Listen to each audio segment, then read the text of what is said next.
नागपूरच्या कळमना परिसरात पोलीस अधिकाऱ्यावर झालेल्या जीवघेण्या हल्ल्याच्या प्रकरणात मोठी कारवाई करण्यात आली आहे। गस्ती दरम्यान PSI सचिन वाकलेकर यांच्यावर चाकून हल्ला करणाऱ्या 3 आरोपींना पोलिसांनी अटक केली।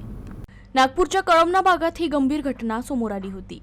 गस्ती दरम्यान पोलीस उपनिरीक्षक सचिन वाकलेकर यांनी एका संशयित युवकाला पकडलं, जो बाईकवरून पळून जाण्याचा प्रयत्न करत होता। त्यावेळी त्याचे 2 साथीदार घटनास्थळी पोहोचले आणि आपल्या साथीदाराला सोडवण्यासाठी पोलीस उपनिरीक्षक वाकलेकर यांच्यावर चाकूने हल्ला केला। या हल्ल्यानंतर 3ही आरोपी पोलिसांची बुलेट मोटरसायकल घेऊन घटनास्थळावरून फरार झाले।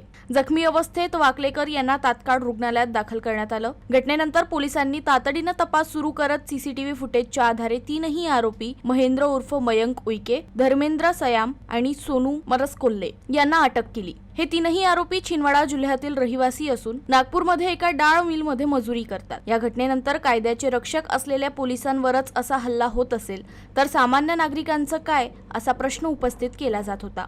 याच पार्श्वभूमीवर पोलिसांनी पकडलेल्या आरोपींची परिसरात धिंड काढून नागरिकांच्या मनातील भीती दूर करण्याचा प्रयत्न केला। पोलिसांनी 3ही आरोपींवर कठोर कलमांखाली गुन्हा दाखल केला असून पुढील तपास सुरू आहे। तसेच आरोपींकडून सखोल चौकशीही करण्यात येत आहे।